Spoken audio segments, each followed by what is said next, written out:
ड्रामे बंद करो फॉर गॉड सेक। पता नहीं कब से शादी होते ही क्या हो गया है निमी? तुम कब शादी क्यों हो गई हो? बंद करो अपनी बकवास। अम्मी, इन दोनों ने अपनी प्लानिंग के तहत मुझे फंसाया, आपको नहीं पता।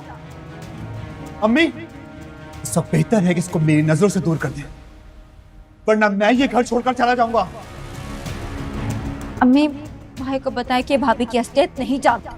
आसिम इसे ले जाओ और किसी अच्छे डॉक्टर से इसका इलाज करवाओ।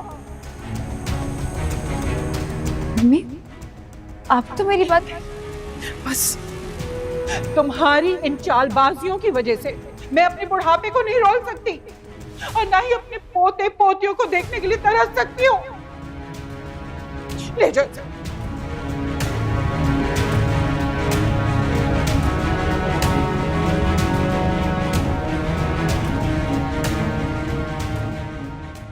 मैडम, क्या आप जानती हैं कि इस यतीम खाने में कफालत के नाम पे बेसहारा औरतों से मजदूरी करवाई जाती है, जो कि कानूनी जुर्म है। सबसे पहले आप इसे यतीम खाना कहना बंद कीजिए। ये घर है सबके लिए, जहां हम सबके इक्वल राइट्स है विद इक्वल रिस्पॉन्सिबिलिटी। और रही बात जुर्म की, तो यहाँ कौन सा इलीगल काम हो रहा है बताइए मुझे। यानी आप अपने इदारे में खवातीन से काम करवाने को तरजीह देंगी बनिस्बत मदद लेने के? जी बिल्कुल, हम समझते हैं कि सदके खैरात पर उन सफेद पोश लोगों का ज्यादा हक होता है जो किसी से मांग नहीं सकते।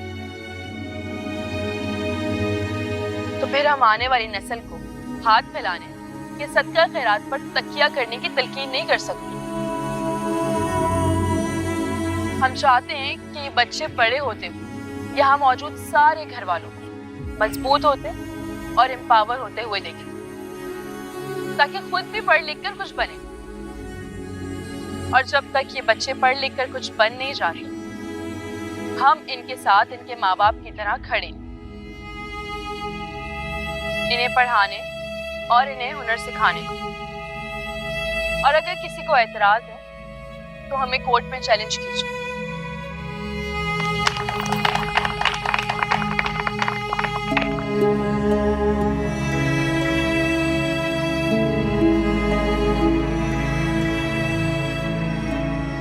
तुम सबको सच क्यों नहीं बता रही हो निम्मी?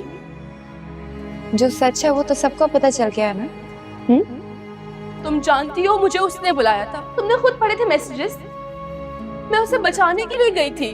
ओह अच्छा, तुम इतनी अच्छी हो कि उसने मैसेज किया कि उसे बचा लो और तुम बचाने चली भी गई। अब जाओ ना, जाके उससे मैसेज करो कि तुम्हें बचाने आए। मत करो ऐसा, तुमने खुद मैसेजेस पढ़े थे, तुम जाके सबको क्यों नहीं बता रही ये बात? पहली बात तो ये कि अम्मी ने मुझे तुमसे दूर रहने के लिए कहा।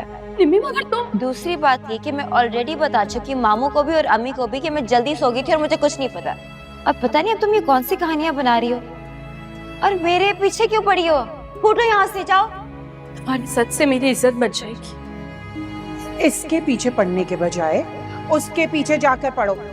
वो बात करेगा ना तो तुम्हारे पाप धुल जाएंगे।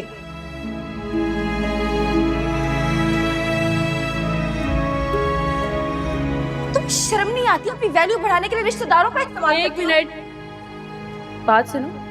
ऐसा कोई रिश्तेदार है जिसका मैं फायदा उठा सकूं? हाँ, पहले सलार को मुझसे छीना और अब मेरे भाई को बेवकूफ बना रही हो।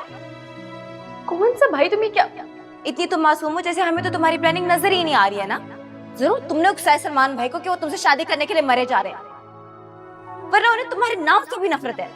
मानो मानो ये सारी तुम्हारी प्लानिंग है। तुम पागल हो गई हो? मैं क्यों करूंगी ऐसी प्लानिंग? सलार को जेलस फील करा के उसकी नजरों में अपनी वैल्यू बढ़ाने के लिए। एक मिनट, सलार की नजर में मेरी वैल्यू ऑलरेडी है। उसके लिए मुझे तुम्हारे फजूल भाई को बीच में लाने की जरूरत नहीं है। बकवास बंद करो। और तुम्हें लग रहा है ना कि सलार अपने बेस्ट फ्रेंड को तुम्हारे पीछे पागल होता हुआ देखेगा तो खुद भी पागल हो जाएगा? तो तुम्हारी गलत फहमी है। क्योंकि बेस्ट फ्रेंड?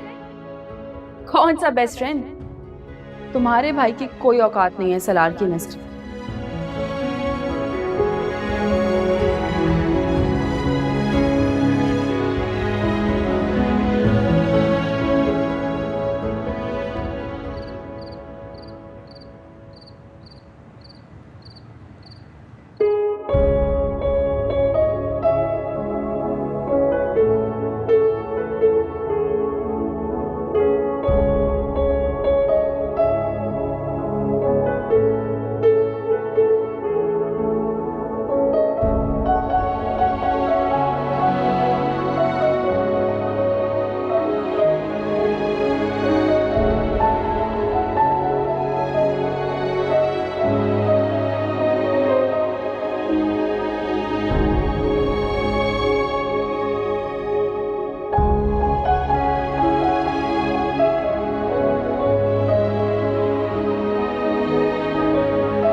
सलार, कहाँ जा रहे हैं?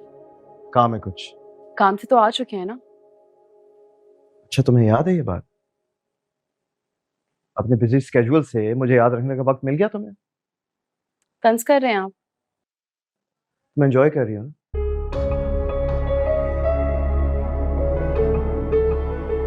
सेटिस्फैक्शन मिल रही है तुम्हें? सलार, हाँ बोलो ना, मैं सुन रहा हूँ। आपको मेरा काम करना बुरा लग रहा है या फिर मेरे पैरों पे खड़े हो जाने का खौफ है?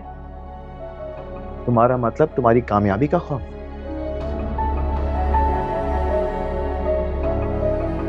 मैंने अपना शौक छोड़ के लोगों के आगे घुटने टेके थे ताकि तुम अपनी एजुकेशन पूरी कर सको।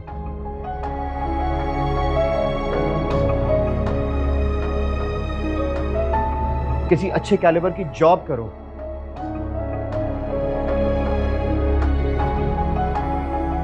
यूं डैड के ऑफिस में रिसेप्शनिस्ट की कुर्सी संभालने के लिए गधों की तरह पिक एंड ड्रॉप नहीं करता मैं तुम्हें। क्या हो गया? सलार, सलार, क्या हुआ बेटा? सलार को मेरे काम करने से प्रॉब्लम क्या है? होने दो,